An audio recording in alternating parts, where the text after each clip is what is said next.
Hello, kamusta tayo lahat? I praise the Almighty Father for His faithfulness to us. He will never leave us nor forsake us. And His great love for us is for all eternity. We are His inheritance. Our Father is our treasure. And now we have found our treasure. Hindi natin kailangan pa na maghukay sa bundok para makakuha ng treasure. Dahil ang treasure natin si Almighty Father. And we are the temple of the Holy Spirit. And Jesus Christ is the sacrificial lamb, the Redeemer, the Mediator, the only Savior, the only bridge, the way, the truth, and the life. No other name but Jesus. And our Father exalted the name of Jesus above all names. So we must worship our Jesus Christ, our kinsman Redeemer, the King of Kings and the Lord of Lords. And we will wait for Jesus to come again the second time around at the last days. Kailan ang last days? We don't know the last days. But surely, kung anong promise sa atin ni Almighty Father, gagawin niya yon. Kung anong promise ni Jesus Christ, gagawin niya yon. Because our Father, our Holy Father, is true to His words.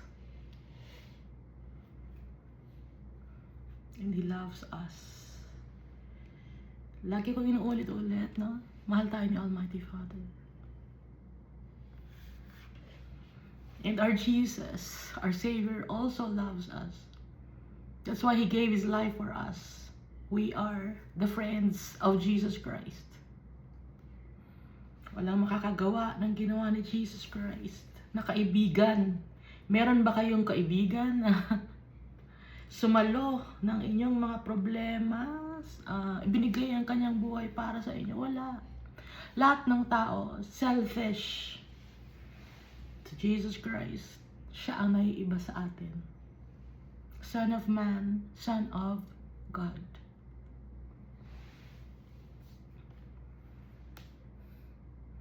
Never nag-hold back si Jesus ng kahit anuman. Kahit na yung life niya, He gave His life for us. Bakit ibinigay ni Jesus Christ ang buhay niya para sa atin? To redeem us, so that we may live for all eternity with our Father. That's a sacrifice that Jesus made. And when He was in this world, masakit yun. Yung nangyari kay Jesus na He was tortured, binugbog, sinipa, tinadyakan, dinuraan, hinila yung bigote, sinabunutan, binatukan.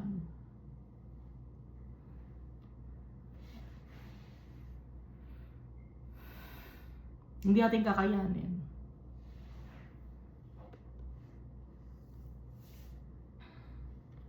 Yung pagpapahirap na ginawa kay Jesus Christ.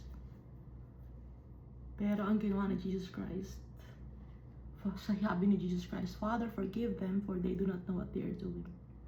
So kung may mga tao man na nangaapi sa atin, nangaaway sa atin, patatawarin natin, gagayahin natin si Jesus Christ, our teacher.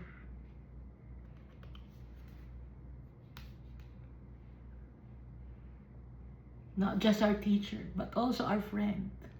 Lahat na all in one si Jesus Christ. So last time is we've read Exodus chapter 33. Sabi ni Almighty Father, papadala niya ang kanyang angel at hindi siya sasama. Dahil sa kasalanan ng mga tao, ng mga children of Israel, dahil sumamba sila sa gold calf that Aaron made.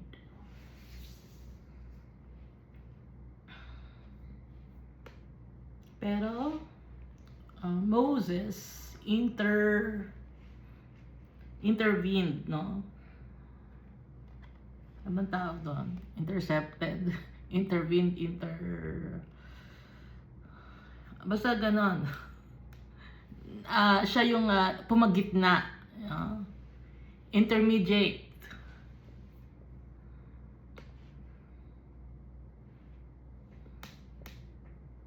Siya ang pumagitna.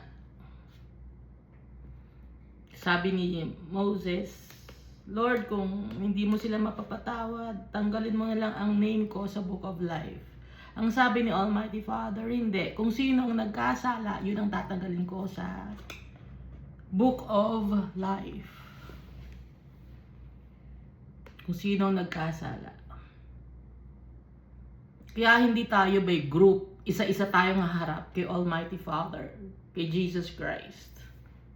Isa-isa tayo. Hindi tayo by group, hindi tayo by family, hindi tayo by association.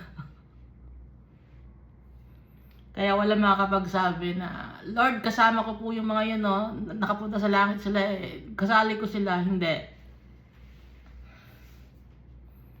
Isa-isa tayong mananagot. Kahit na family mo na dito sa lupa, hindi, anak ko po siya, nakapunta ng langit, ako rin pupunta. Hindi. Iba ka. Iba yung soul mo, iba yung soul ng ginamit ang katawan mo para maging anak mo yung tao. No? So, kahit yung mga anak ninyo, or apo ninyo, or lolo at lola ninyo, in the eyes of the Almighty Father, magkakapatid tayong lahat. Ginagamit lang ang bawat isa sa atin to procreate, to multiply.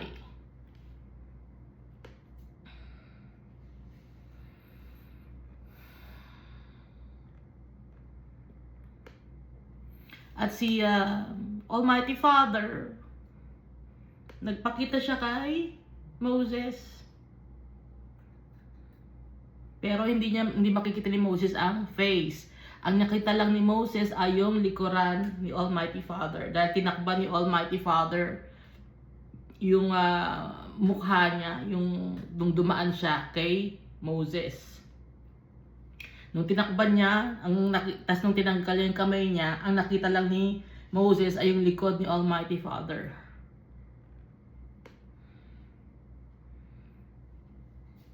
I will be gracious to whom I will be gracious, and I will have compassion on whom I will have compassion.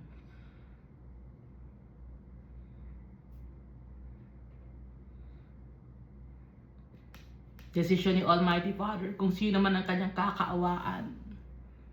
Desisyon niya kung sino ang papatawarin niya. Kaya walang makakapagpigil kay Almighty Father. At ipinadala niya si Jesus Christ to be the mediator. Kaya nga ginagamit natin ang name ni Jesus Christ when we pray. Sabi ni Jesus Christ, use my name when you pray. The only mediator to the Almighty Father. No other name but Jesus.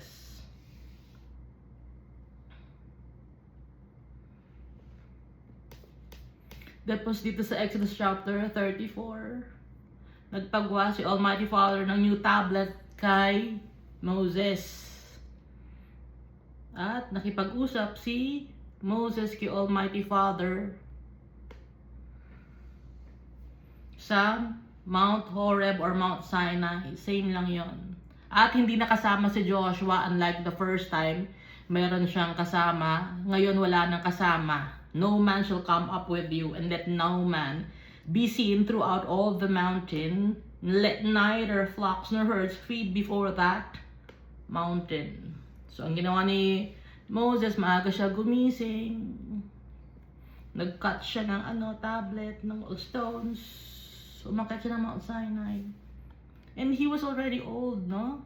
Si Moses was more than 80 years old na siya dito. And the Lord descended in the cloud.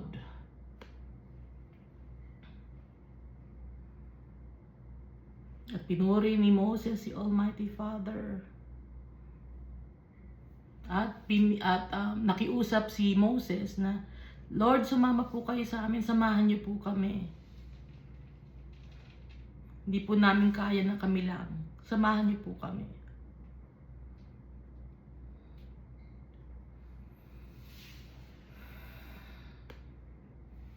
At natutuwa si Almighty Father pag naglalambing yung mga anak niya sa Kanya.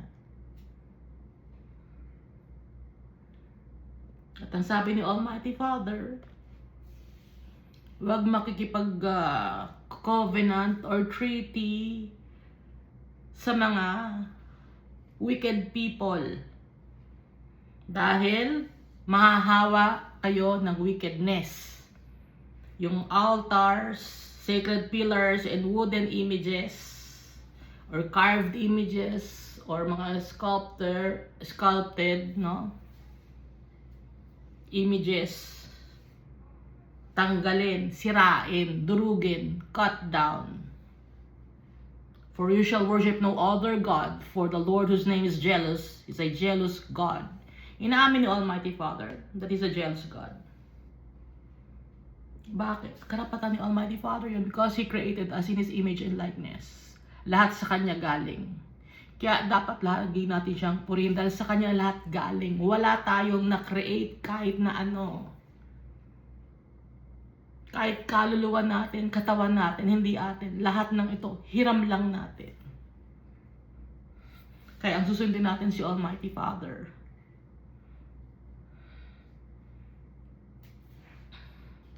Hindi pwede mag-sacrifice ng mga fruits, ng mga vegetables, ng mga itlog, ng mga bulaklak, kandila, sa mga wooden images. Nandito sa Bible. Baka sabihin niyo, hindi, kasi Old Covenant yan. Kahit na Old Covenant to, hindi nagbabago ang ugali ni Almighty Father when it comes to His statutes. Ang nangyari lang, naging better yung covenant. Instead, ang difference, instead na mag-animals ang sacrifice, si Jesus na ang sacrifice. Instead na gagawa tayo ng temple, ano na yung temple? Tayo na ang temple dahil sa atin na ninahan si Jesus Christ, Almighty Father, Holy Spirit. Yun ang difference. Kaya hindi tayo kailangan pang magpunta sa kung saan-saan. Hindi, pupunta ako dun sa Prayer Mountain.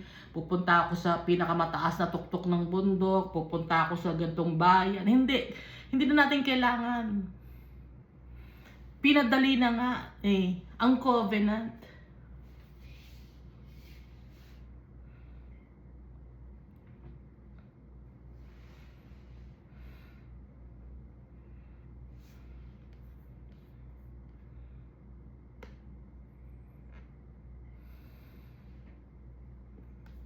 Noon kailangan pa nila yung Ark of the Covenant, no? Yung Ark of the Tabernacle na pinapagawa ng Almighty Father. Kailangan dala-dala nila para manalo sila sa war. Pero ngayon, anong dala-dala natin? Si Jesus Christ. At magiging victorious tayo dahil si Jesus Christ, He is victorious. Yun ang difference. Example lang ito, small sample lang yung pinapagawa ni Almighty Father for the meantime dahil hindi pa pinapanganak si Jesus Christ. Kaya for the meantime, ito muna ang pinagawa niya sa mga tao to understand Him.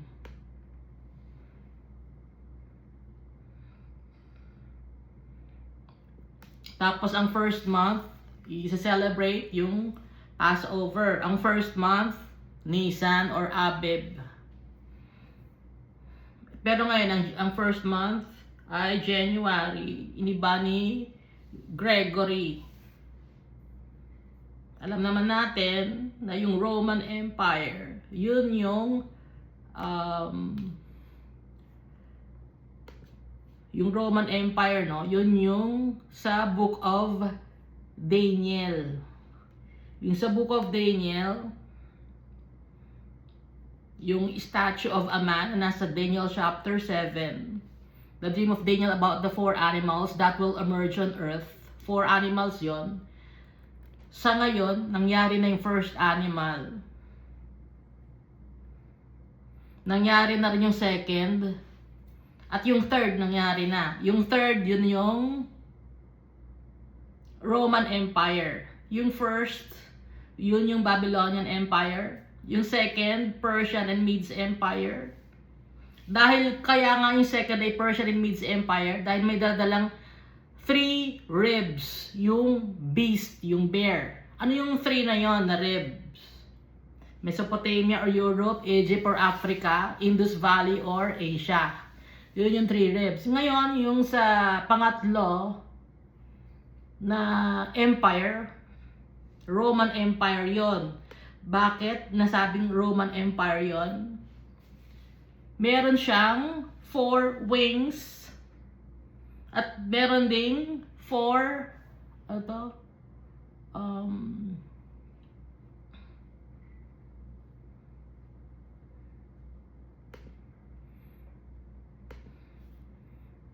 4 wings, no?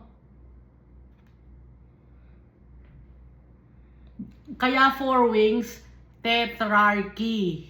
So yung time ni Jesus Christ, Roman Empire yon, tetrarch, Herod the Tetrarch. No, si King Herod, and then sa ibang lugar, kaya 4 ang naghahari na Roman Empire. Sabay-sabay sila kasi tetrarchy yon, kaya 4. 2 emperor, 2 junior emperor. Each one has power to control the province they are assigned to.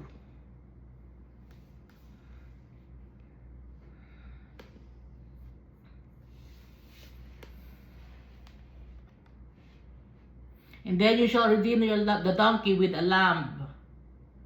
Dahil ang donkey symbolizes stubbornness. Pag hindi na-redeem, papatayin yung donkey. Observe the Feast of Weeks and the Feast of Ingathering. No? So, 3 feast yon.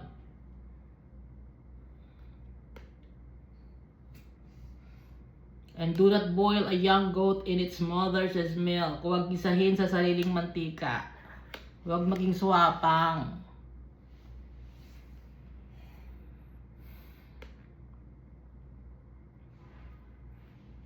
So kasama ni Almighty Father, si Moses for 40 days and 40 nights, hindi kumakain si Moses.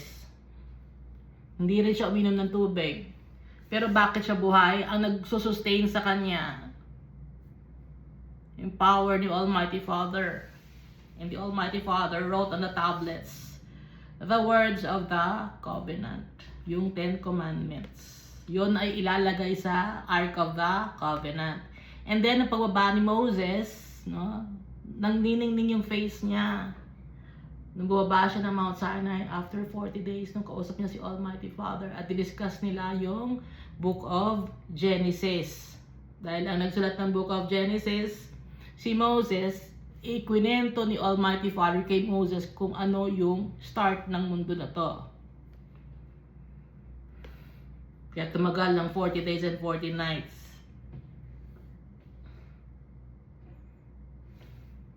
Tapos yung pagbaba nga ni Moses, it was shining, makintab, brilliant, maningning. Nahawa siya ng holiness ni Almighty Father. So pagkasama natin si Almighty Father, mahahawa rin tayo ng holiness. Dahil kung sino ang kasama natin, kung sino nakakausap natin, dun tayo mahahawa. Kaya, ang sabi ni Almighty Father, huwag kayo makikipag-covenant sa mga wicked people dahil mahahawa kayo. No? Yun ang ibig sabihin ni Almighty Father dahil nakakahawa. Ang wickedness at ang goodness, saan ka ngayon sasama? Sa wickedness or sa goodness? Kaya kung yung mga tao na wicked, hindi kayo dapat sumama sa mga wicked dahil magdadamay kayo, mahahawa kayo. Ang goodness, makukuha natin kay Almighty Father. And so, we must read the Bible and always pray. Kahit saan, kahit kailan, we must pray. Talk to our Father. Inaantay niya tayo. So, si Moses, pag nakikipag-usap siya sa mga tao, sa mga Israelites, nagtatakip siya ng veil sa kanyang face dahil nasisilaw ang mga tao. Ngayon, pagkakausapan naman niya si Almighty Father, tatanggalin na niya yung kanyang veil. Dahil hindi naman nasisilaw si Almighty Father, mas maningning si Almighty Father sa kanya. So, kung sino ang kasama natin, kung sino ang kausap natin, yun ang nagiging kamukha natin.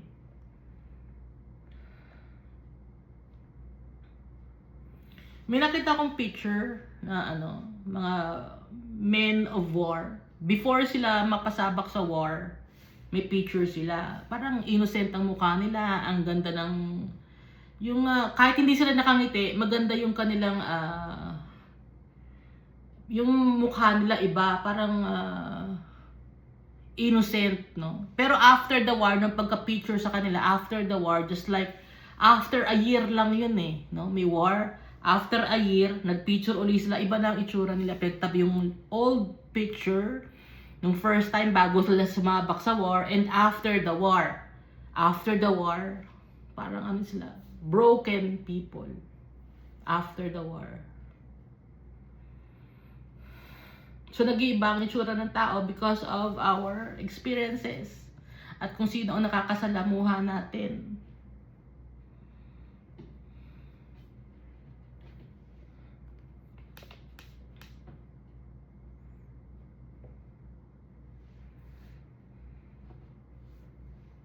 So, dito tayo sa Exodus chapter 35. So, yung didiscuss ni Almighty Father yung first time sa Exodus chapter 30 kay Moses, ginather na ngayon ni Moses yung mga tao to relate to them the message of the Almighty Father. Then Moses gathered all the congregation of the children of Israel together and said to them, "These are the words which the Lord has commanded you to do." Ito ang pinapagawa ng Almighty Father. "Work shall be done for 6 days, but the 7th day shall be a holy day for you, a Sabbath of the rest to the Lord. Whoever does any work on it shall be put to death." Hindi pwede magtrabaho ng Sabbath day. Ipapapatay. Ngayon, baka natataka kayo, bakit pwede naman magtrabaho ngayon sa Sabbath day or Sunday? Di ba dapat rest day yun? Yung iba nasa mall. Trabaho na. Kasi nga, bakit na iba? Ipinanganak na si Jesus Christ, nasa New Covenant na tayo. At iba na ang ibig sabihin ng Sabbath day. Yung Sabbath day, yung time na, yung rest day natin kay Almighty Father. So yung 7 days ng buhay natin, yung first up to the 6th, nagtatrabaho tayo para kay Almighty Father. And then the 7th day, yun na yung rest day natin kay Almighty Father. Kaya magtatrabaho tayo from the first day up to the 6th day. Anong trabaho ang pinapagawa ni Almighty Father? Yung job ba ninyo? Hindi yung job ninyo.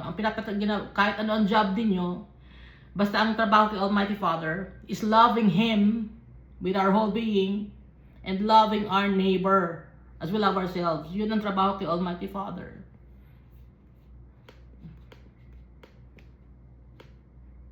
Kasi pag ginawa natin yun, we are acknowledging the Sabbath day or the rest day. We are looking forward to the Sabbath day.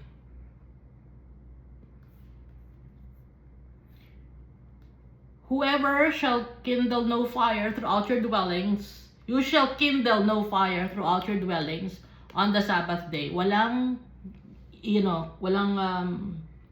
lamp kahit Sunday. Ay Sabbath day. Kasi iniba na nga, di ba, ni Gregory? Di po Gregory, iniba niya. Ginawa niyang Sunday. Dahil gusto niyang sambahin yung sun god, Ra. Verse 4, "And Moses spoke to all the congregation of the children of Israel, saying, This is the thing which the Lord commanded, saying, Take from among you an offering to the Lord, whoever is of a willing heart." Kung sino ang willing, magbigay ng offer kay Almighty Father. Hindi ito sa pilitan. Hindi ito, magbigay ka, hindi.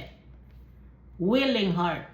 Okay? Kung sino lang ang willing. Kaya yung kayo, sa mga congregation ninyo, pag pinipilit kayo, hindi yun kay Almighty Father.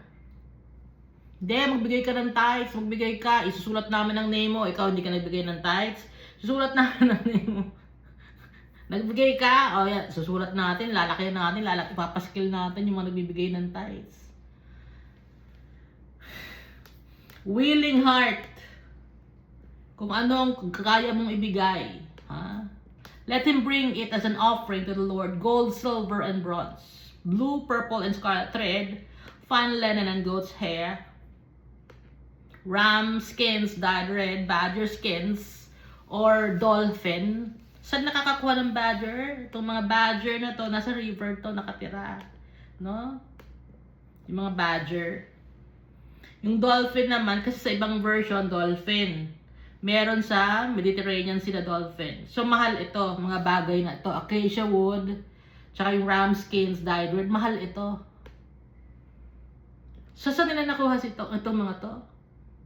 Nakuha nila, plunder nila from the Egyptians dahil bago sila umalis ng Egypt, ang sabi ni Almighty Father, plunder the Egyptians. So, meron silang ganito. Oil for the light, and spices for the anointing oil, and for the sweet incense. So, yung mga materials galing sa mga tao. Dahil kaya, sabi ni Almighty Father, plunder the Egyptians, kasi nga, and willing naman ng mga Egyptians to give their things to the Israelites back then, because gusto na nilang mapaalis yung mga Israelites. Kaya, they were more than willing. Oil for the light and spices for the anointing oil and for the sweet incense, onyx stones, the stones to be set in the ephod and in the breastplate. So lahat ay galing sa mga tao na plunder nila from the Egyptians. Gift sa kanila ni Almighty Father yun. Ngayon kung sino ang willing na i-share sa kay Almighty Father yun, well and good. Kung ayaw ninyong i-share, well and good din. Okay, hindi, walang sapilitan. Verse 10, all who are gifted artisans among you shall come and make all that the Lord has commanded. The tabernacle, its tent, its covering, its clasps, its boards, its bars, its pillars, and its sockets. The ark and its poles with the mercy seat in the veil of the covering. Yung pinagutos ni Almighty Father sa Exodus chapter 30, no? And 31, yung mga bagay na nandun, yung mga materials, i-gather na para pag binuo, wala nang di ba pag halimbawa meron kang project, kailangan lahat na ng materials nasa harap mo na para hindi ka na maghahanap pa, may ikulang tayo, hindi na, kasi nakaharap na sa iyo, nandiyan na lahat. So hiningi na lahat, no? At nagbigay ang mga tao as an offering. The ark and its poles with the mercy seat and the veil of the covering. The table and its poles, all its utensils, and the showbread. Yun kasi ang gagawin. Also, the lampstand for the light, its utensils, its lamps, and the oil for the light.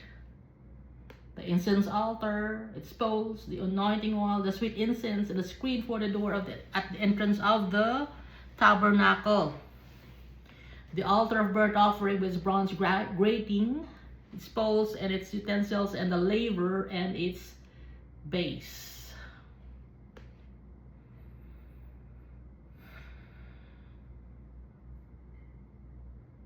The hangings of the courts, its pillars, their sockets, and the screen for the gate of the court.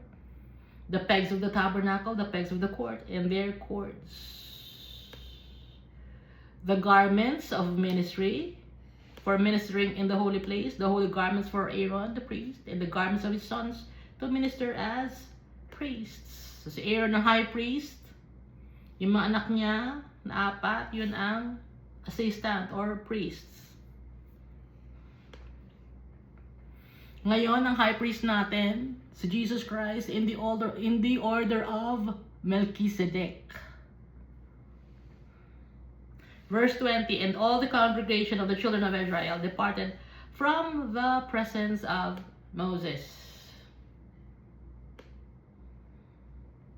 So yun ang sinabi ni Moses, ito mga kakailangan natin, itong gagamitin natin ngayon. Nag-aling sila yung mga tao, mag-iipon na sila ng gamit nila para ibigay kay Almighty Father. Then everyone came whose heart was stirred, and everyone whose spirit was willing, and they brought the Lord's offering for the work of the tabernacle of meeting, for all its service, and for the holy garments.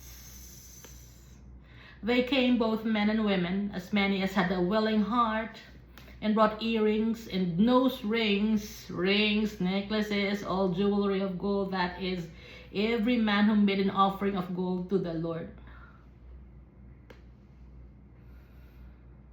And every man with whom was found blue, purple, and scarlet thread, fine linen and goat's hair, red skins of rams, and dolphin or badger skins, brought them. Kung sino man ang meron, nag-offer sila kay Almighty Father. Willing heart.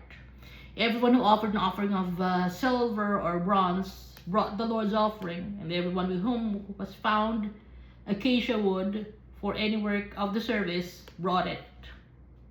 Siyempre, nasa wilderness sila, maghanap tayo ng acacia wood, no? All the women who were gifted artisans spun yarn with their hands and brought what they had spun of blue, purple, and scarlet and fine linen. And all the women whose hearts stirred with wisdom spun yarn of goat's hair. Pati yung mga babae, sama-sama, babae at lalaki, they gathered the mga materials. At kung walang materials, gumawa sila. They spun yarns. The rulers brought onyx stones. No? Alam natin, onyx stones, magiging ito ay yung Urim and Thummim. And the stones to be set in the ephod and in the breastplate. Yung breastplate dito, 12 stones yon. And spices and oil for the light, for the anointing oil, and for the sweet incense. The children of Israel brought a free will offering to the Lord. Free will. Hindi ito sa pilitan. All the women and men whose hearts were willing to bring material for all kinds of work, which the Lord, by the hand of Moses, had commanded to be done. And Moses said to the children of Israel, see, the Lord is called by name Bezalel, the son of Uri. Tinawag ni Almighty Father si Bezalel. So pinalapit si Bezalel, the son of Uri, the son of Hur, of the tribe of Judah.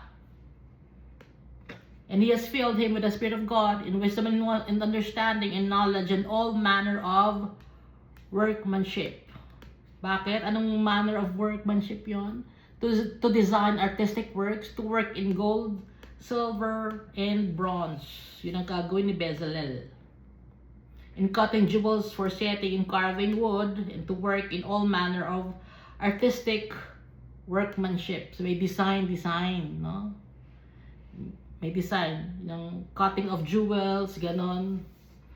And he has put in his heart the ability to teach in him and Aholiab, the son of Ahishamach, of the tribe of Dan. So, si Bezalel, magtuturo din siya ng mga tao. So, ang wisdom binigay kay Bezalel, and then si Bezalel, he will instruct the men or teach the men on what to do. So, parang leader si Bezalel ng all manner of artistic workmanship. And then ito itong si Aholiab, the son of Ahisamach, of the tribe of Dan. He has filled them with skill to do all manner of work by the engraver and the designer and the tapestry maker in blue, purple, and scarlet thread and fine linen, and of the weaver. Those who do every work and those who design artistic works naman to, mga tapestry, mga tahi, no? Yung tent, yon, yung tent ay si Aholiab. Pagbububuin niya yung goat's hair, tsaka yung scarlet, purple, blue, and scarlet thread, goat's hair, tapos yung badger skin, yun itatahi niya yon. Tsaka yung ram's skin na dyed red. Bubuin niya yun. Yung tent.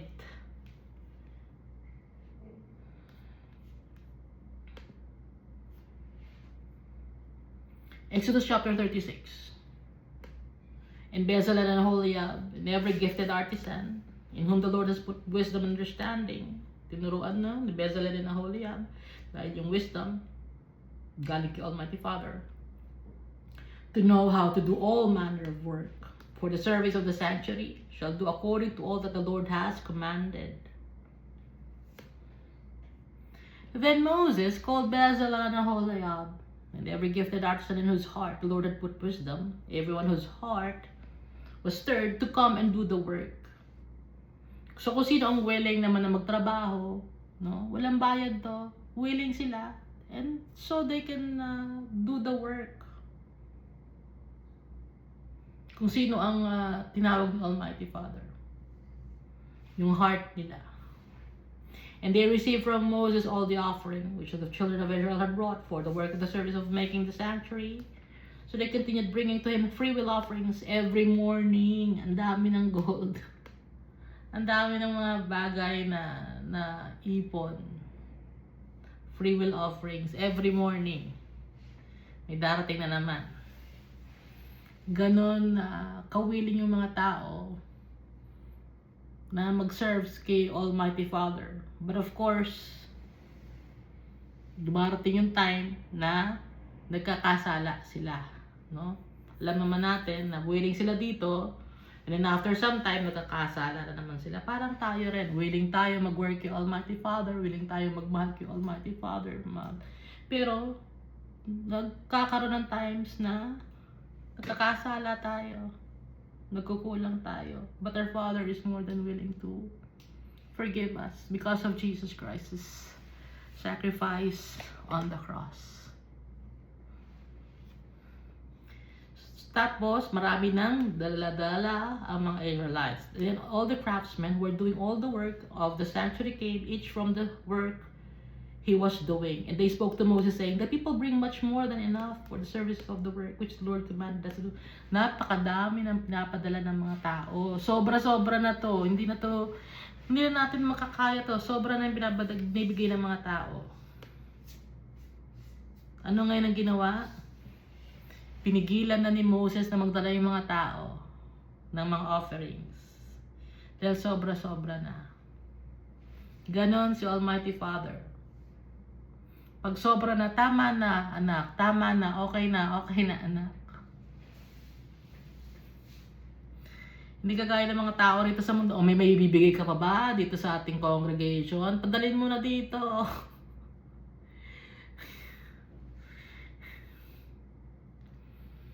O kulang yung tithes mo, hindi pwede, dapat next week ibalik-bigay mo yan. Puro ganun yung mga tao, no? Puro akin na yan. Itong time lang tong kay Moses, tama na, sabi ni Moses. Tama na, magbigay, tama na, stop na. Marami na. Yung mga tao ngayon hindi mo kontento, bigay, weekly, bigay. Offering, ibang offering, ibang tithes, iba ang men's ministry, ibang teens ministry. O saan? Hindi yan ang offering na gusto ni Almighty Father. Ang offering na gusto ni Almighty Father ay tayo. Tayo ang gusto ni Almighty Father, hindi ang pera. Hindi ang tithes. Tayo, not just the 10% ng income mo, kundi tayo, dahil tayo ay precious kay Almighty Father. Mas importante tayo sa Kanya, kaya tayo ang hinihingi niya. Yung heart natin, hindi yung 10% ng pera ninyo na kinikita ninyo.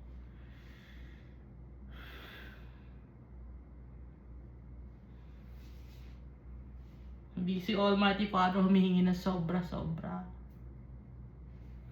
Hindi kagaya ng mga leader ninyo, hingi na sobra hanggat meron. May bibigay ka ba? Sige, bigay lang kayo ng bigay. Magta-travel si pastor, si preacher, magbigay kayo, anniversary ng kasal ng preacher ninyo, magbigay kayo, walang ganon kay Almighty Father. Hindi kailangan yan. Ang pinapasaya ninyo, yung leader ninyo, hindi nyo pinapasaya si Almighty Father. Yung leader naman ninyo, selfish.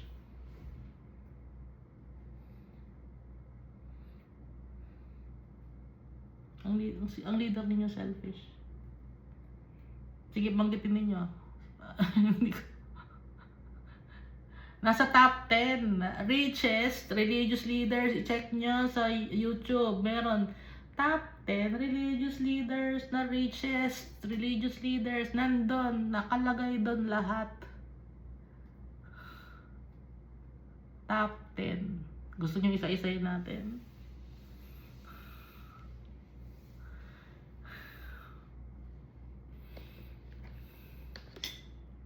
Nakakahiya. Akala ninyo masaya na, uy, nando yung religious leader namin, nasa top 10 richest kami. Richest religious leader, yung leader namin. Nakakahiya, hindi nakakatuwa yun. Nakakahiya yun. Bakit? Anong iniisip ng tao? Ay, kaya yumaman yan. Hingi ng hingi. Wala namang tax ang hinihingi ang government sa kanila. Kaya yumaman yan. Nakakahiya. Hindi kayo nahihiya. Yung mga religious leaders ninyo hindi nahihiya, no? Ganun din dati yung namin, yung religious leader namin, yung pastor namin, hindi nahihiya. Ginagamit ang pangalan ng Almighty Father. Ano nga sabi sa 10 Commandments?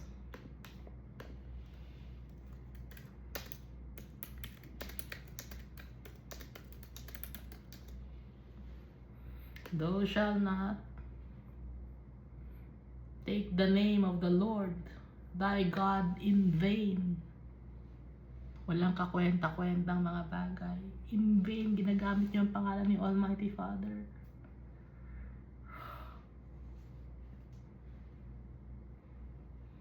Hindi niyo naiintindihan. Akala niyo kasi pag binanggit lang yung pangalan ni Almighty Father na simple lang, yun lang in vain. Hindi. Ginagamit yung pangalan sa panghihingi ng pera. That's taking the name of the Lord thy God in vain.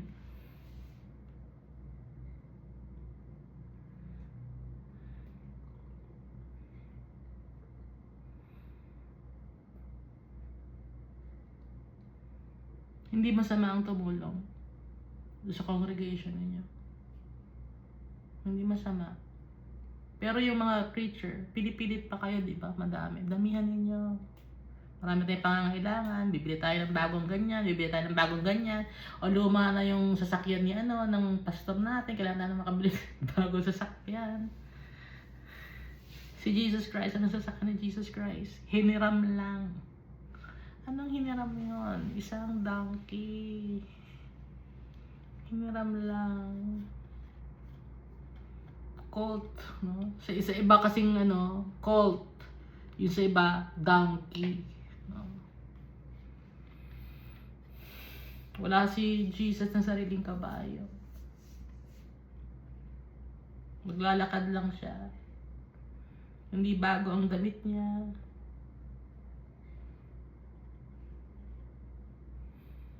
Kinukutsa siya ng mga tao. Hindi siya pinaniniwalaan. Minamaliit siya ng mga mayayaman. Ganon si Jesus Christ.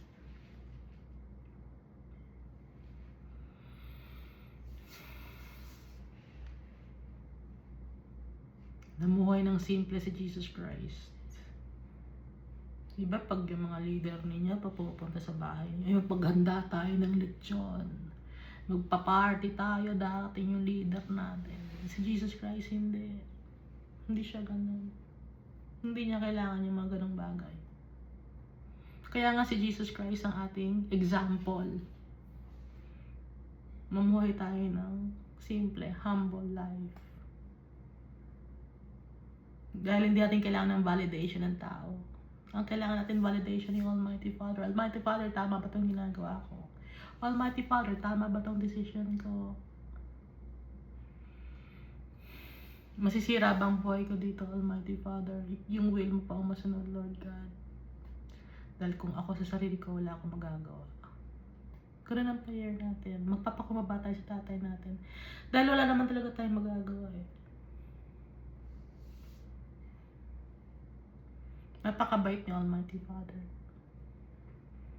I will have compassion on whom I will have compassion or give compassion to. Sabi ni Almighty Father, I will give grace to whom I want to give grace to. Kung sinong gusto kong kaawaan, kakaawaan ko siya.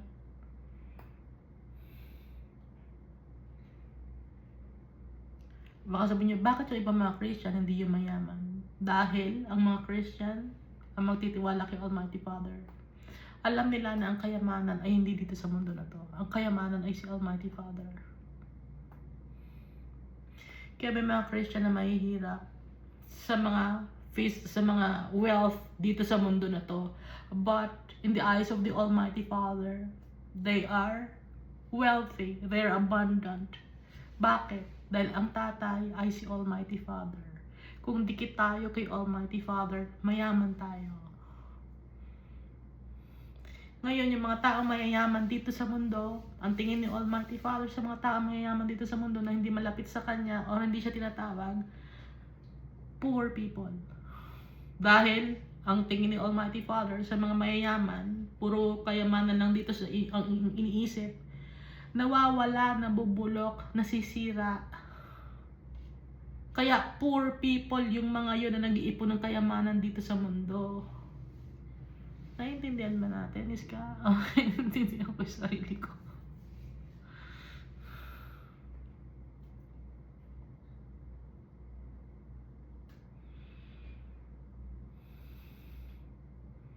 Kaya dito sa Exodus chapter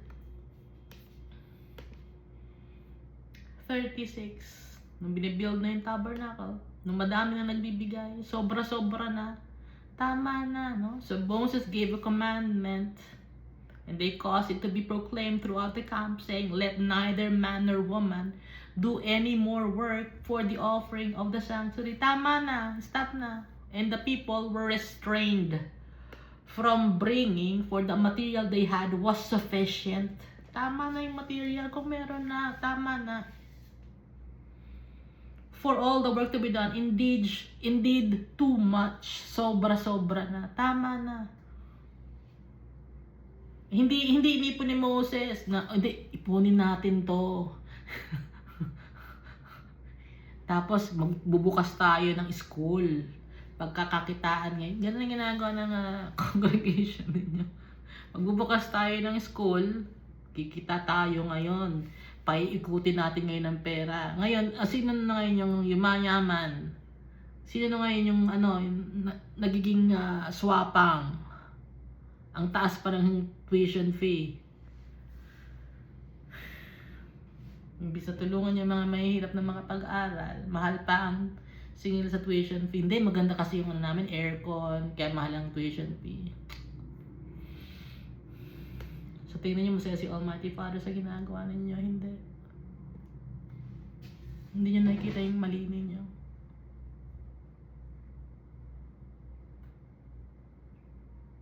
Verse 8 of Exodus chapter 36. Then all the gifted artisans among them who worked on the tabernacle made 10 curtains woven of fine linen and of blue, purple, and scarlet thread, with artistic designs of cherubim. They made them. Cherubim. Alam natin ang cherubim, merong wings. Cherubim, seraphim, or four living creatures, iisa lang sila, no? Iba lang ang tawag, pero iisa lang sila. Sila yung may mga wings. Si Jesus, wala siyang wings. Yung mga angel, walang wings. Si Almighty Father, walang wings. Tayo, walang wings. Bakit? Because we were created in God's image and likeness. So, wala tayong wings. Walang wings si Almighty Father. Naintindihan natin. Verse 9, the length of each curtain was 28 cubits, and the width of each curtain 4 cubits. The curtains were all the same size. May cortina, no? And he coupled the 5 curtains to one another, and the other 5 curtains he coupled to one another.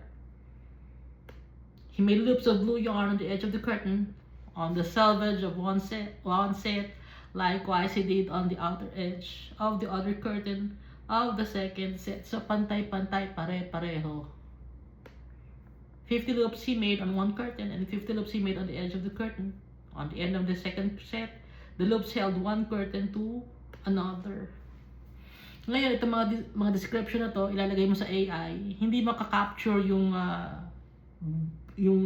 beauty ng nandito sa Bible. Hindi makaka-capture ng AI. Dahil yung AI, ang nagko-control din nun is program, tao rin ang gumawa nun.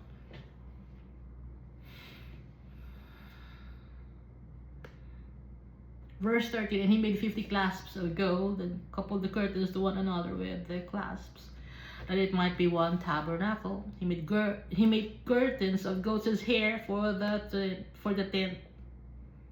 Yung goat's hair, cortina. Over the tabernacle, he made 11 curtains. So maraming nakuhang goat's hair. The length of each curtain was 30 cubits, and the width of each curtain 4 cubits. The 11 curtains were the same size. He coupled 5 curtains by themselves and 6 curtains by themselves, and he made 50 loops on the edge of the curtain that is outermost in one set, and 50 loops he made on the edge of the curtain on the second set. Bakit nila alam kung paano ang pag-design? Kasi nga si Bezalel tsaka si Aholiab bigyan ni Almighty Father ng knowledge and wisdom on how to do the workmanship and the artistic designs. Verse 18, he also made 50 bronze clasps to couple the tent together, that it might be one. Then he made a covering for the tent of ram skins dyed red. Covering ng tent. And a covering of badger skins above that. So may tent na ram skins dyed red. Ngayon, sa tent na yon, na tela na yon, ng ram skin, leather yon, may covering naman dun sa ibabaw, badger skin naman. Bakit badger skin? Matibay kasi yung badger skin. Although matibay din yung ram skin,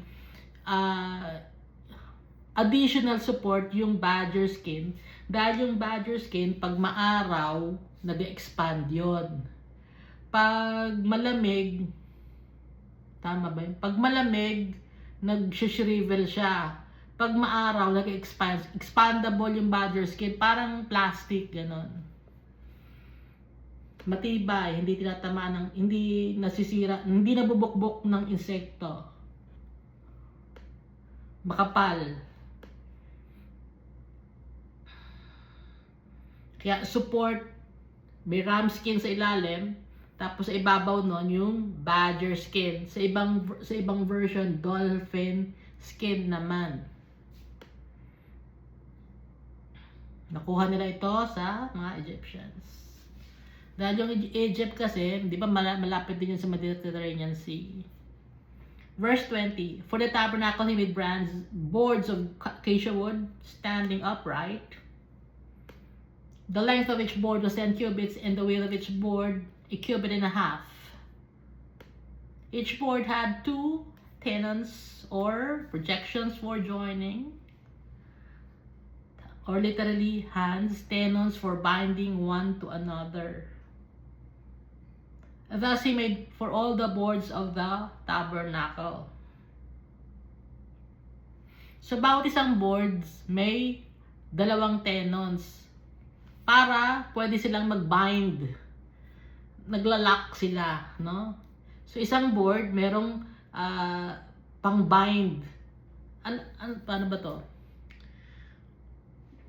Uso ngayon yun yung binabind lang, dikit-dikit lang sila ganun. Parang itong board, may parang bind sila. Pag dinikit, isang board may 2 ganon, may ikakabit ka ngayon na isa ron, so nagiging 2 sila. Nagiging solid silang 2, kahit board sila. Ididikit mo yung isa, naging 2. Didikit mo yung isa, naging 3. So, pwede mo silang pagdikit-dikitin. Thus he made for all the boards of the tabernacle. And he made boards for the tabernacle, 20 boards for the south side. 40 sockets of silver he made to go under the 20 boards. 2 sockets under each of the boards, for its 2 tenons. So parang nakaklasp yung tenons na ganon. So yung sa board. Tapos sa board nakaganon ulit. And for the other side of the tabernacle, the north side, he made 20 boards. And there are 40 sockets of silver, 2 sockets under each of the boards. For the west side of the tabernacle, he made 6 boards. He also made 2 boards for the 2 back corners of the tabernacle, and they were coupled at the bottom and coupled together at the top by 1 ring. Thus he made both of them for the 2 corners. So there were 8 boards and their sockets. 16 sockets of silver, 2 sockets under each of the board. And he made bars of acacia wood, 5 for the boards on one side of the tabernacle, 5 bars for the boards on the other side of the tabernacle, and 5 bars for the boards of the tabernacle on the far side westward. And he made a middle bar to pass through the boards from one end to the other. He overlaid the boards with gold, made the rings of gold the beholders of the bars, and overlaid the bars with gold.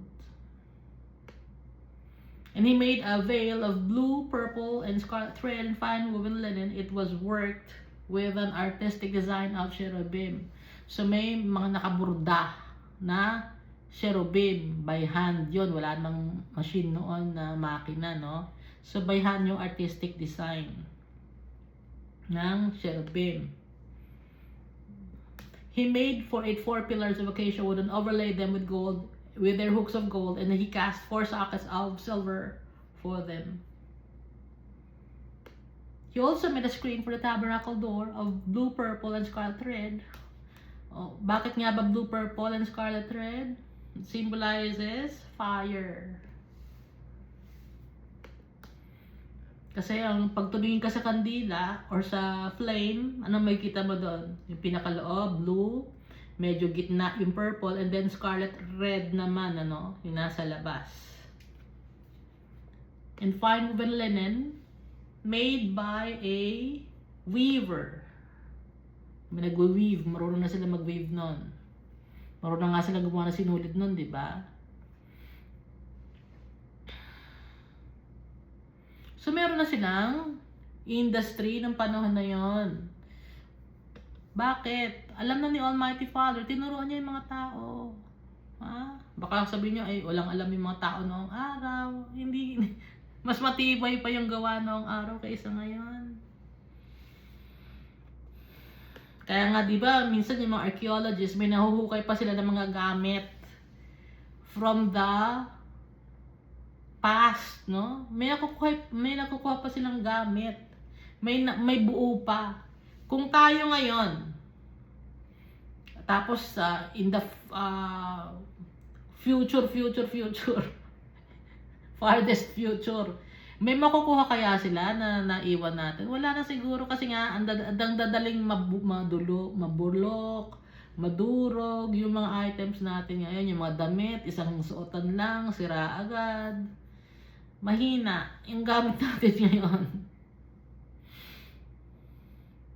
At saka, bawat civilization, akala ninyo kahit tayo ng civilization ang pinakaangat. Hindi. Before us, meron pang mga civilization na angat din sila. Meron silang mga industry na hindi natin alam kung paano gawin. Pero nagagawa nila. Ibig sabihin, knowledgeable na sila. Mas knowledgeable pa sila sa atin kasi sila, wala silang kuryente pero ang titibay ng kanilang mga gawa. Tayo, kailangan pa natin ng kung ano na para tumibay ang gawa. Sila, simple lang yung mga gamit nila pero ang titibay ng gawa nila. Ngayon, napaka complex na mga materials na kailangan natin pero ang gawa natin mahina. Last verse of Exodus chapter 36.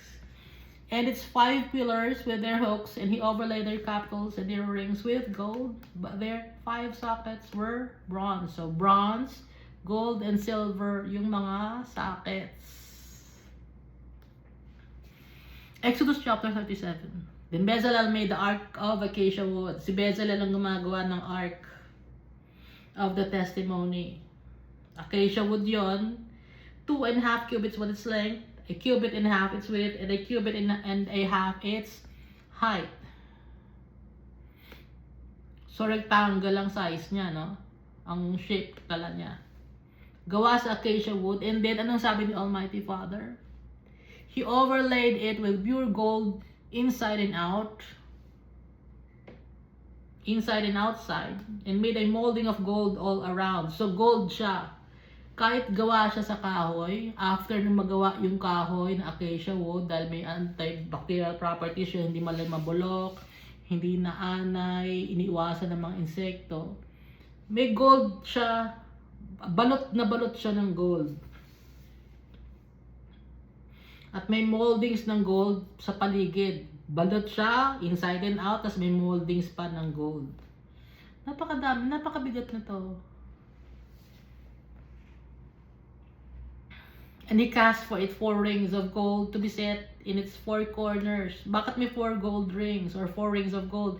Kasi yung 4 rings of gold, dapat na yon, doon ilalagay yung pole para hindi hawakan ng mga tao yung Ark of the Ark of the Covenant or Ark of the Testimony. Dahil pag hinawakan nila, yung mamamatay sila.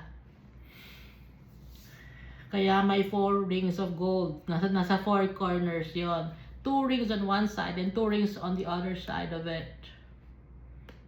He made poles of acacia wood and overlaid them with gold. Yung rings na yon, para mahawakan ng mga tao, pinapasukan ng poles ng acacia wood naman. At balot din ng ginto, gold-plated din.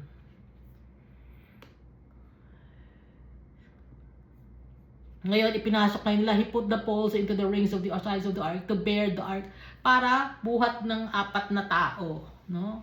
Kasi 4 na corners yon, sa harap, sa likod, pag bubuhatin yung Ark of the Covenant, yun, dun sila hahawak sa pole. Hindi nila pwedeng hawakan yung rectangle. He also made the mercy seat of pure gold, 2.5 cubits was its length, and 1.5 cubits its width. He made 2 cherubim of beaten gold. So yung 2 cherubim, yung mercy seat, nasa ibabaw naman yon ng Ark of the Covenant. Nandun yung 2 cherubim. Hindi sila angel, no? Ibang angel sa cherubim. Yung angel, kamukha natin. Okay? Yung cherubim, iba ang muka. 4 ang muka ng cherubim. Man, ox, eagle, and lion. Okay? At meron silang wings. Yun ang cherubim, seraphim, or the 4 living creatures. He made them of one piece at the 2 ends of the mercy seat. Bakit 4 lang? Bakit 2 lang ang cherubim? Kasi nga, it's just a taste of what's in heaven. Kaya 2 lang. Sample lang ang pinapagawa ni Almighty Father para ma-visualize ng tao kung ano yung nasa heaven. Just a peek of what's in heaven. 1 cherub at one end on this side, and the other cherub at the other end of that side. He made the cherubim at the 2 ends of one piece with the mercy seat. Yung mercy seat sa heaven, may mercy seat din yun ang si Almighty Father. Nandun si Almighty Father sa mercy seat. Ngayon, yung Ark of the Covenant, meron din siyang mercy seat. Andun yung kayangan, nandun yung 2 cherubim. Kasi nga, si Almighty Father, nasa kanyang throne, sa kanyang mercy seat, nasa kanya ngayon yung 4 living creatures na nag-hover sa kanya, napapaligiran siya ng 4 living creatures. So, parang, yun nga ito, parang ginaya yung nasa heaven, pero sample lang ito. Verse 9, the cherubim spread out their wings above and covered the mercy seat with their wings. They faced one another. The faces of the cherubim were toward the mercy seat. So, nakaganon yung wings ng cherubim nung magkaharap sila. And then yung mercy seat dito, dito yung mercy seat. Kasi nga si Almighty Father sa heaven, yung mga angels na nandun sa kanya, nakapalibot sa kanya yung 4 na, not the angels, the cherubim or the seraphim or the 4 living creatures, si Almighty Father nasa gitna. Verse 10, he made the table of acacia wood, 2 cubits was its length, 1 cubit its width, and 1.5 cubits its height. And he overlaid it with pure gold and made a molding of gold all around it. Bakit gold ang ginamit sa tabernacle, Ark of the Covenant? Dahil yung holiness of the Almighty Father. Kasi ang gold ang pinaka-precious stone or precious metal here on earth. Ito pa lang yun. On earth. Pero in heaven, hindi precious yung gold Okay? It's just a sample nga lang. Verse 12, also he made a frame of handbreadth all around it, and made a molding of gold for the frame all around it. And he cast for it 4 rings of gold, and put the rings on the 4 corners that were at its 4 legs. The rings were close to the frame as holders for the poles to bear the table. Para nga mahawakan yung table, no? So may hawakan. 4 ang hawakan.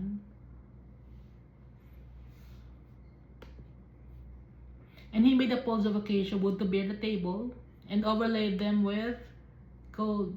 Kasi yung drawing sa internet, hindi yun mismo. Mas maganda pa tong dinidescribe sa Bible. Hindi mag-grasp ng AI or ng tao yung ganda ng design. Dahil limited lang yung utak natin. Para malaman natin yung design, kailangan natin ng wisdom from the Almighty God. Gaya ng binigay niya kay Bezalel and Aholiab. Verse 16, he made of pure gold the utensils which were on the table, its dishes, its cups, its bowls, and its pitchers for pouring. And then it's verse 17, he also made a lampstand of pure gold, of hammered work he made the lampstand. Its shaft, its branches, its bowls, its ornamental knobs, and its flowers were of the same piece. Isang piraso lang ng gold, ginanon. Ornamental knobs, lampstand, shaft, branches, and its flowers were of the same piece. Ang galing ng pagkakagawa.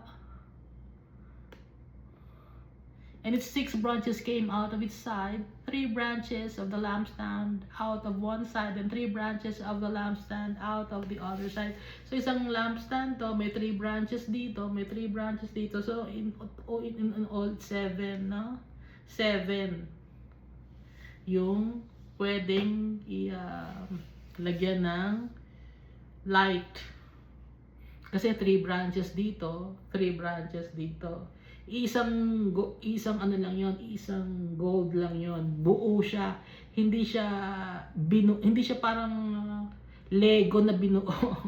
Kundi hinulma siya ng isa lang siyang pirasong gold na ginanon. Ang galing ng pagkakagawa.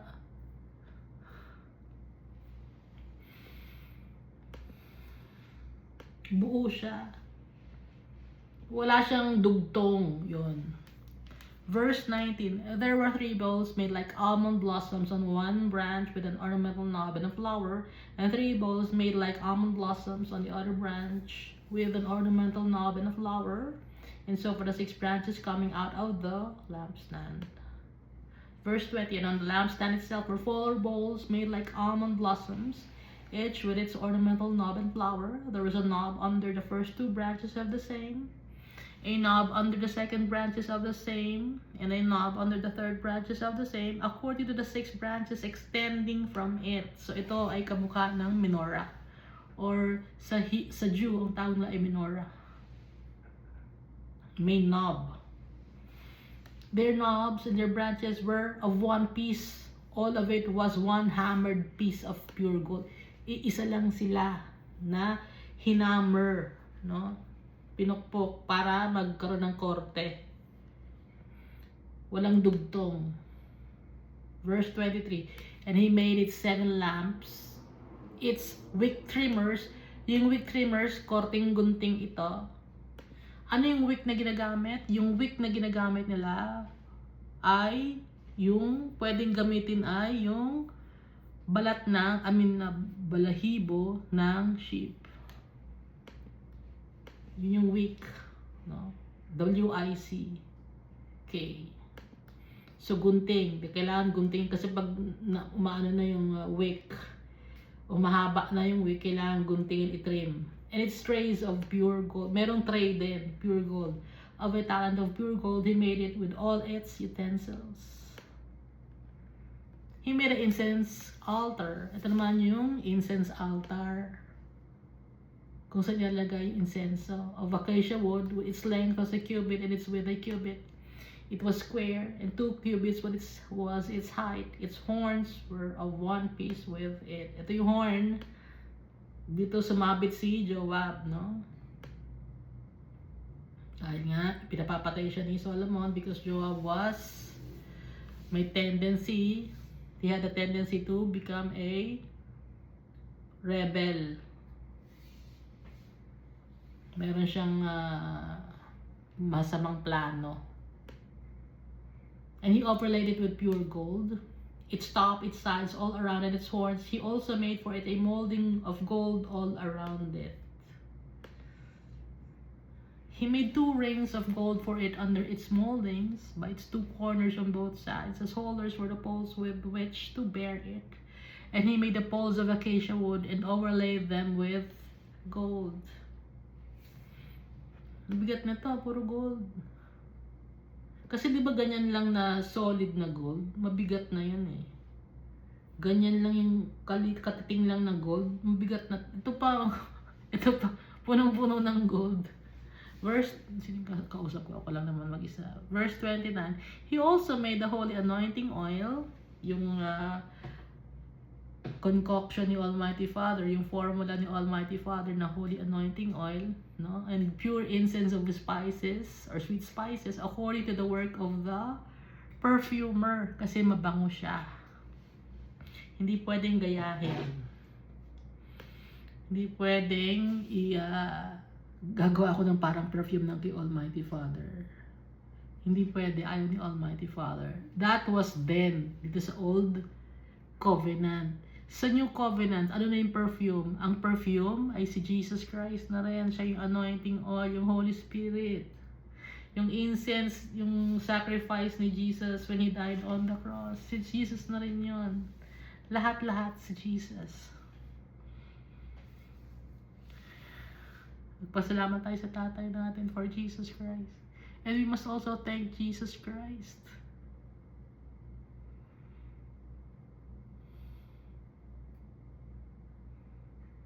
Hindi natin alam kung kailan ulit darating si Jesus Christ to judge the people.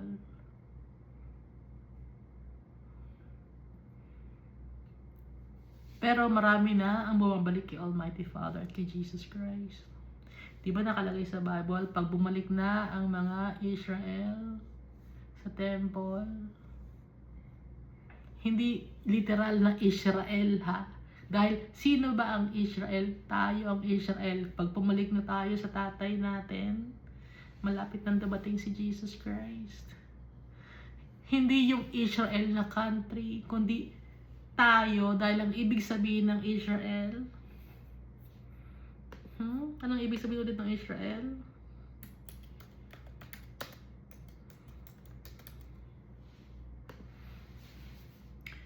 He who struggles with God and with man and prevail.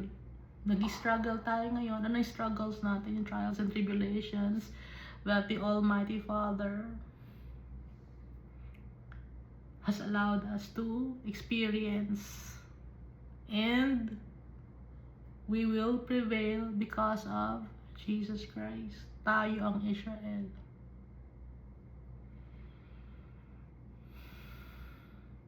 Marami ng tao ang bumabalik kay Almighty Father. At marami na ring tao, nagiging mas makasalanan ngayon ang mga tao. Sabi nga nung isa kong bakit dumadami yung mga A, B, C, D, E, F, G, yung mga alphabet genders? Bakit dumadami sila? Dati pa isa-isa lang. Pupunta ka lang, pagpapagupit ka lang, doon ka lang. Ngayon, hindi na nasa hawa-hawa na, naghahawaan na.